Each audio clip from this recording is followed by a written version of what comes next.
Now, President Borge Brende, ladies and gentlemen, the calm and peace up here on the magic mountain in Davos is at stark contrast to a world whose old order is unraveling at breathtaking pace. Let me share with you how the new German government is looking at these tectonic shifts and how we are addressing them. These shifts have the most profound ramifications for our freedom, for our security, and for our prosperity. In these weeks and months, we are witnessing a new era has already begun. Russia's war of aggression against Ukraine has been the most drastic expression so far. But change runs much deeper. China, with strategic foresight, has worked its way into the ranks of the great powers. The United States' global pole position is being challenged, and Washington reacts by radically reshaping its foreign and security policy.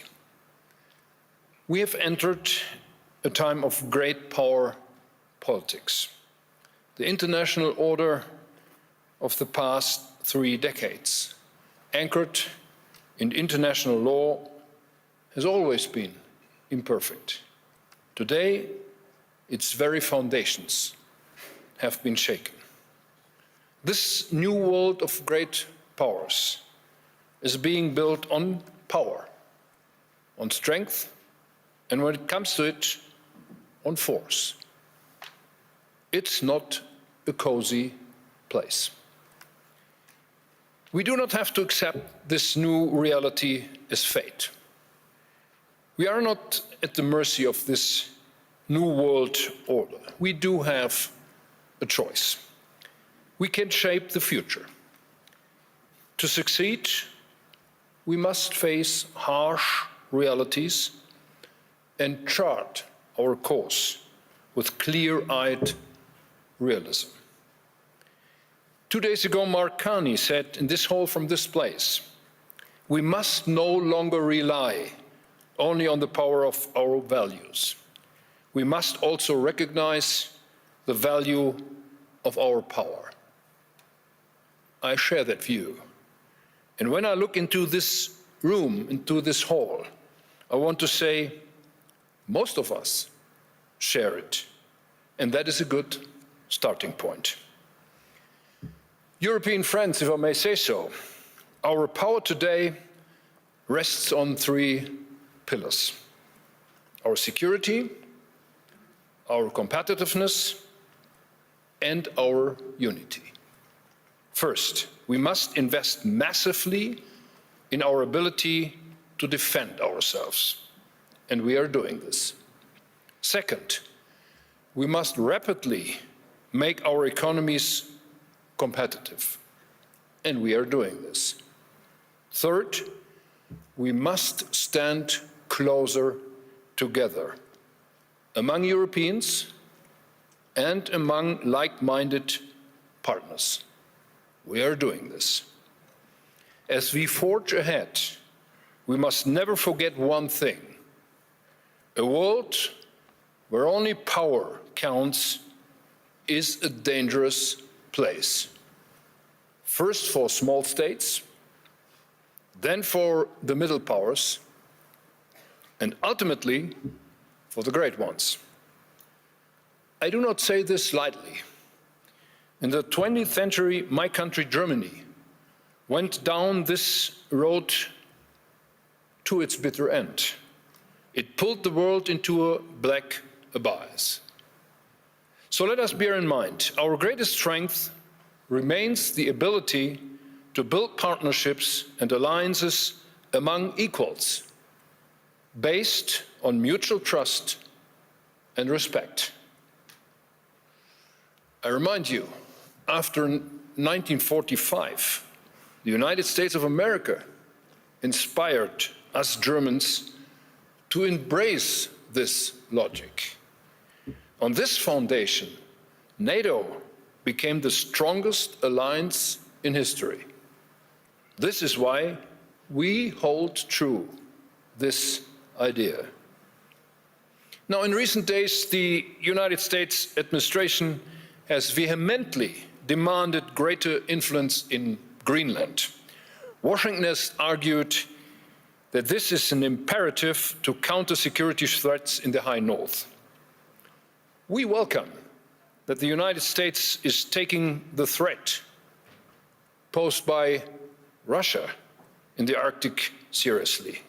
This threat is itself an expression of great power rivalry. It is aimed both at Europe and the United States. We experience it daily in hybrid attacks in the Baltic Sea and in Russia's winter war against the people of Ukraine. We share the conviction that as European NATO allies, we must do more to secure the High North as NATO. This is a common transatlantic interest. Germany is doing just that. We are doing it in the framework of NATO, and we will do more. Our neighbors and partners in Europe, including Denmark and the people of Greenland, can count on our solidarity. We will protect Denmark, Greenland, the North, from the threat posed by Russia. We will uphold the principles on which the transatlantic partnership is founded, namely sovereignty and territorial integrity. We support talks between Denmark, Greenland, the United States on the basis of these principles. I have discussed this with President Trump, Prime Minister Frederiksen, Secretary General Mark Rutte, and others in these days. The aim of these talks is to agree for closer cooperation amongst allies in the High North and beyond. It is good news that we are making steps into that right direction. I welcome President Trump's remarks from last night. This is the right way to go. This is the right way because any threat to acquire European territory by force would be unacceptable. And, ladies and gentlemen, new tariffs would also undermine the foundations of transatlantic relations. If they are put in place, Europe's answer would be united, calm, measured, and firm. As we proceed, we are guided by a clear compass. Firstly, in the new age of great powers, Europe must stand together resolutely and sovereignly. And secondly, we should not give up on NATO. At the historic NATO summit in The Hague last June, we created the material prerequisites for this. Europe will invest hundreds of billions of euros in its security. It was a remarkable transatlantic success. Now we must repair the trust on which the alliance is built. Europe knows how precious it is. We feel deeply that it can be the United States' strongest competitive advantage in an age of great powers. Democracies do not have subordinates. They have allies, partners, and trusted friends. Let me paraphrase this in German in a few words. Wir haben die Schwelle hinein in eine... We are entering in a new era of great powers. We are right in the middle of it. In this world, The winds are very harsh, and this wind will give us threats, and that's what you are feeling, and that's we all are feeling. But we have to be very clear. This world, well, we are not subordinate to it. We can form it with our force. We have to be valiant. We have to use our own strength, and that exactly we are doing exactly that. We are massively investing in our own security. We are working on the competitiveness of our economies, and we are working together in Europe between European partners, and that will help us in these new times.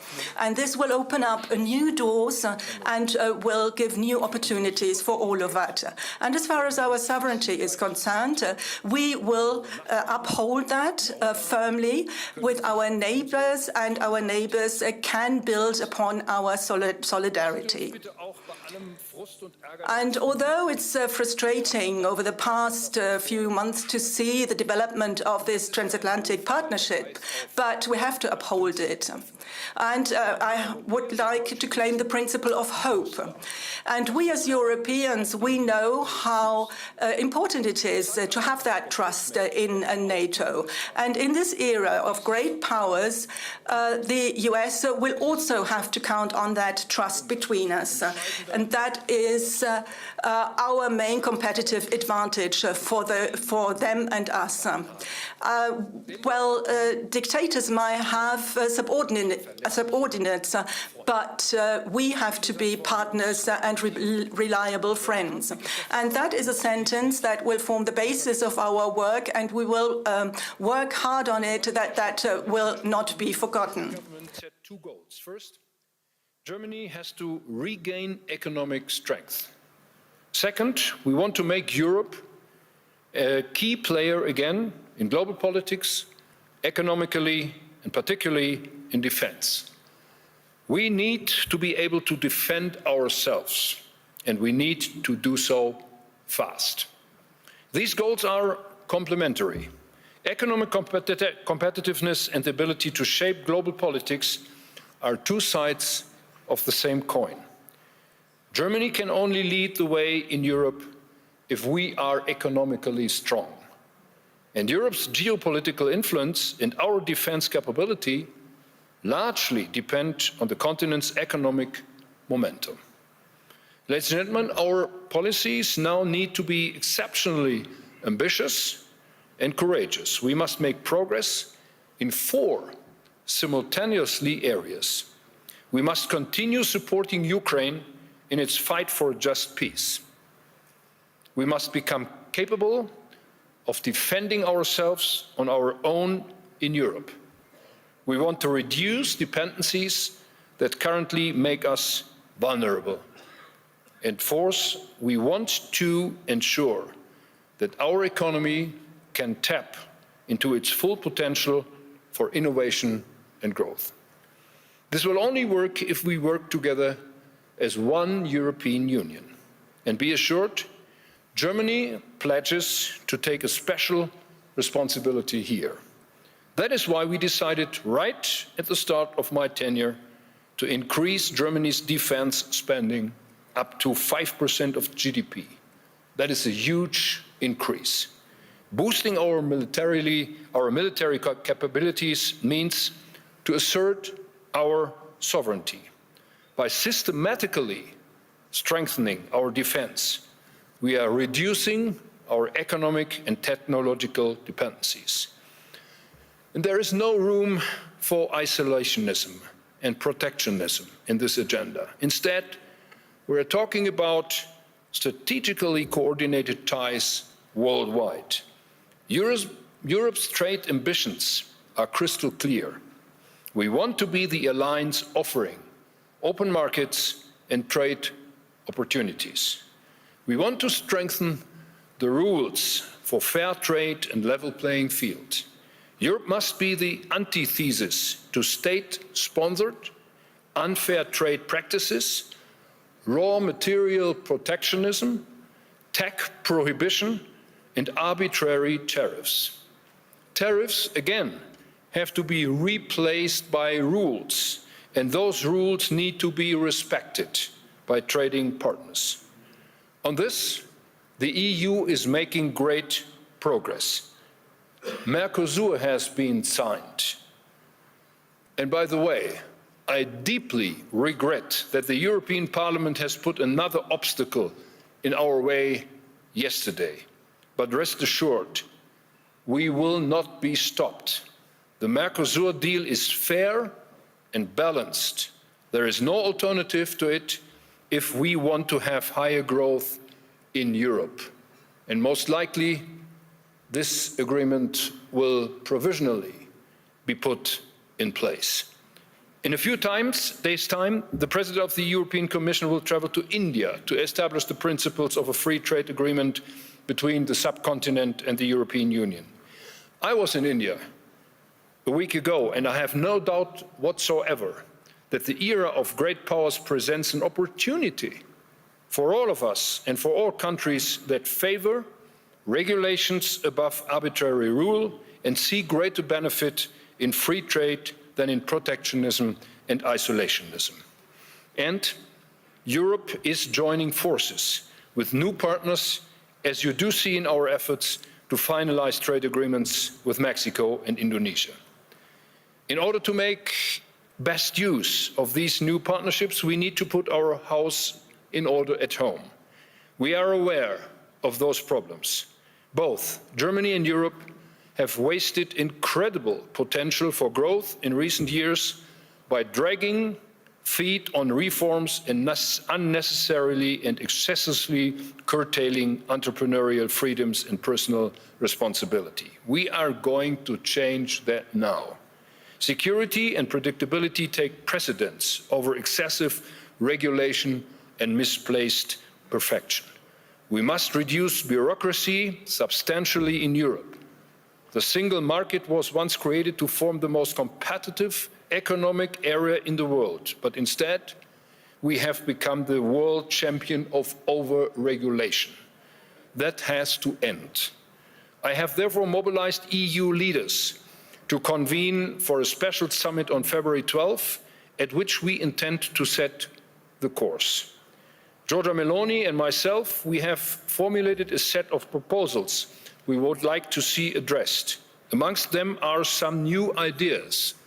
We propose an emergency brake for bureaucracy, discontinuity for legislative work, a modernized EU budget putting competitiveness center stage. We want to have a fast, dynamic Europe and a service-oriented administration. I will insist that rapid progress be made, including on the Capital Markets Union. We cannot allow our European champions to continue being dependent on capital markets outside Europe. Instead, they should be able to grow in Europe, they should be able to be financed in Europe, and they should be able to go public in Europe. At home, we are making Germany competitiveness again as a place for business and investment both, in industry and our many small and medium-sized enterprises. Let me tell you, the so-called Mittelstand in Germany has to be reckoned with. We are providing more targeted support to innovators, removing obstacles from their path and making it easier for them to access capital markets. We have reduced energy costs. The focus for our electricity supply is on a combination of renewable energies, storage and modern gas power plants. In the coming years, you will see massive investments in state-of-the-art power plants, power lines and heat supply. We will speed up efforts to expand and modernize infrastructure. 500 billion euro have been made available for this purpose. At the heart of our efforts lies digital transformation. Artificial intelligence requires industrial scale. Germany has one of the world's largest pools of industrial data. That is just one reason why we are investing in high-performance AI, gigafactories, speeding up the expansion of data centers, and creating the digital infrastructure for a competitive AI economy in Germany. Our research and technology policy is guided by a new high-tech agenda. We are global leaders in so many areas of cutting-edge research. We want to ensure that innovation gets to market more consistently, building industries of the future. And whoever wants to invest in the future, let me be clear, you will find a very strong partner in Germany. We want to be a leading investment location for global capital. Our policy is to mobilize private sector investments in infrastructure, high-tech and industrial transformation with clear rules, strong institutions and long-term reliability. Now, ladies and gentlemen, let the headlines of the day not confuse you. I urge you, look at the bigger picture. The world around us is changing at unprecedented pace.